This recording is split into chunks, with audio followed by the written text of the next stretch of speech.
আসসালামু আলাইকুম। সবাই কেমন আছেন? আশা করি ভালো আছেন। আমি আজকে একটি মজার দারুণ গোলাপ ফুল পিঠার রেসিপি নিয়ে হাজির হয়ে গেলাম। আমি দেখাবো 1 কাপ ময়দা আর একটা ডিম দিয়ে আমি 2 ধরনের পিঠা তৈরি করে বানিয়ে আপনাদের আজকে দেখাবো।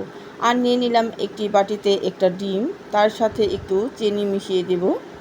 আর এই চিনিটা যে যেই রকম পছন্দ করেন সেরকমই দেবেন। আমি 1 চামচ থেকে হাফ পরিমাণ দিয়ে দিব, বেশি একটু দিয়ে দিলাম আর কম টুক রেখে দিলাম।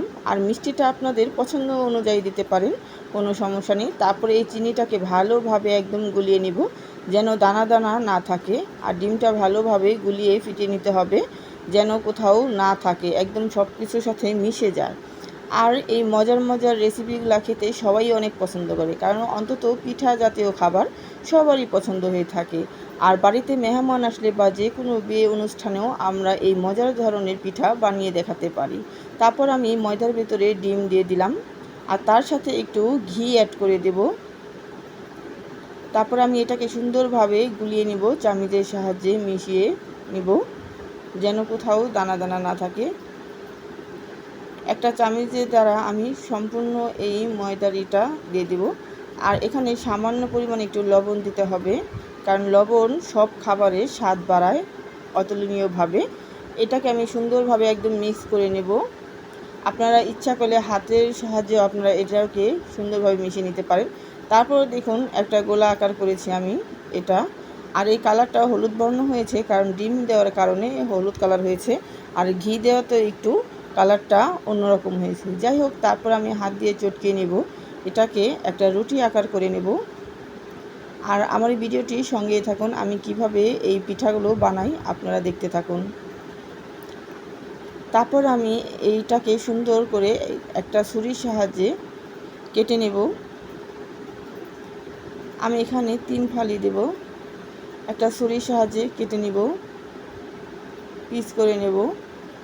গোলাকার করার জন্য আমি 3 পিস করে নিলাম এখানে রুটিটা। তারপর সুন্দরভাবে বলের মতো করে নেব রুটি বেলার জন্য। আর এখানে একদম ঝামেলা ছাড়া একদম ঘরোয়াভাবে আপনি করতে পারেন। আর তারপর একটা মুখার সাহায্যে আমি এগুলাকে সুন্দরভাবে কেটে নেব। আর সবচাইতে ভালো হয় স্টিলের মগগুলো থাকলে। আমার স্টিলের মগ দিয়ে কাটলাম না, আমার একটা মুখার সাহায্যে আমি এগুলাকে গোল গোল করে কেটে নেব। আর একটু কাটার সময় ভালোভাবে চাপ দিতে হবে, যেন পুরো ইটা একদম রুটি থেকে ছুটে যায়। আর স্টিলের মগ দিয়ে করলে একদম ইজিভাবে এটা খুলে যায়।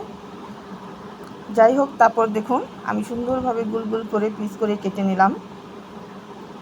তারপর আমি বানাবো প্রথমেই ক্লিপ পিঠা। আপনারা কে কী পিঠা বলেন জানি না, এক একজনে এক এক ধরনের বলে থাকেন। রুটির মাঝখানে তারপর 2 হাত দিয়ে চেপে ধরে তারপর দেখুন এটা ক্লিপের মতো হয়ে গেল। আরেকটু ডিজাইন করব, দেখাচ্ছি।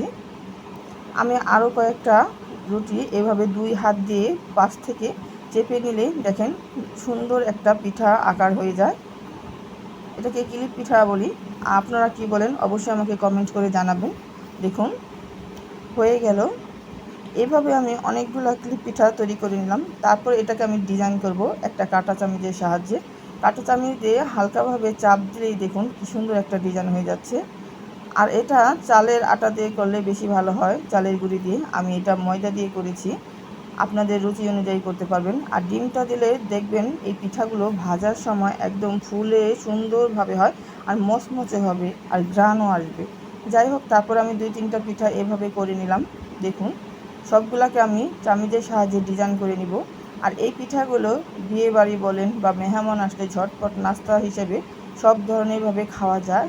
অনেক সময় বিয়ে বাড়ি সাকরখানায় দেওয়া যায়, জামাইয়ের সামনে, নতুন জামাইয়ের সামনে বা নতুন মেহমানের সামনেও আপনি দিতে পারেন। তারপর দেখাবো আমি ফুল পিঠা, গোলাপ ফুল পিঠা বানাবো। এই রুটিটাকে মাঝখান থেকে ছুরির সাহায্যে কেটে নেব, 2 ফালি করে নেব। আমি কেটে নিলাম সবকটা রুটি, আমি এভাবে মাঝখান থেকে কেটে নেব বরাবর করে। তারপর এভাবে কেটে নিয়ে সবগুলোকে আমি একটু ডিজাইন করব।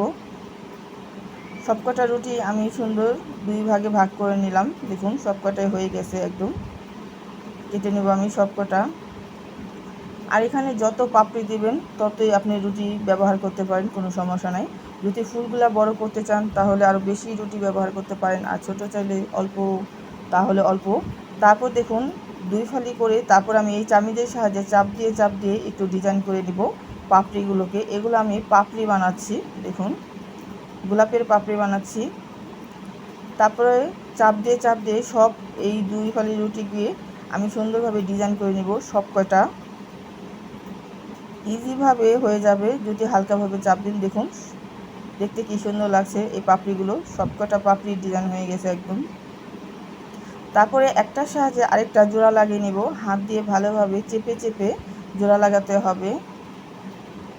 আমি সব কটা পাপড়ি এভাবে হাত দিয়ে চেপে জোড়া লাগিয়ে দিব।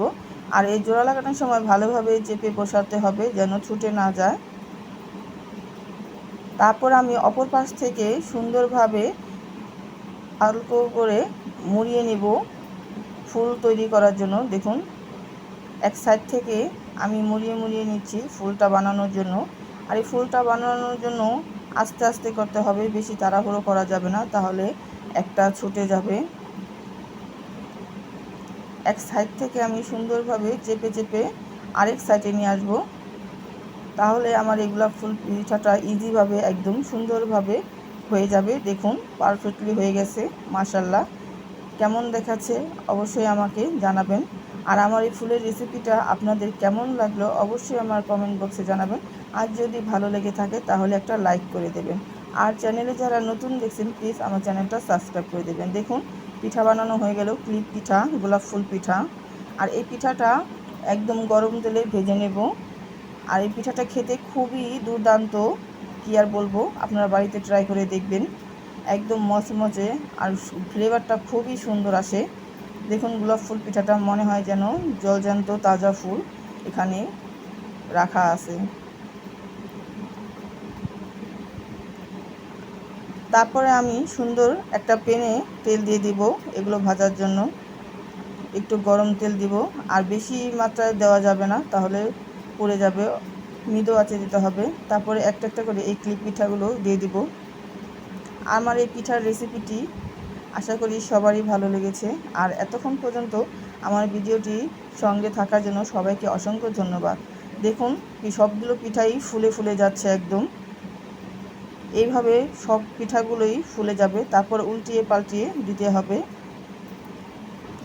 খুব সুন্দর একটা গ্রান আসতেছে, ফুলে একদম দেখুন কীরকম হয়ে গেছে। সব পিঠাগুলো আস্তে আস্তে ফোলা শুরু করেছে, ফুলে একদম ফুলের মতোই হয়ে যাচ্ছে। দেখুন দেখতেও মাশাআল্লাহ একদম ক্লিপের মতোই দেখাচ্ছে। এভাবে আস্তে আস্তে সবগুলো পিঠা আমি ভেজে নেব, আর হালকা লালচে কালার করে নেব, বেশি কালার করা যাবে না। আপনারা একদম ঘরোয়াভাবে কম সময়ে এই পিঠাটা বাড়িতে বানিয়ে ফেলতে পারেন। সবাই ভালো থাকবেন, সুস্থ থাকবেন। আল্লাহ হাফেজ।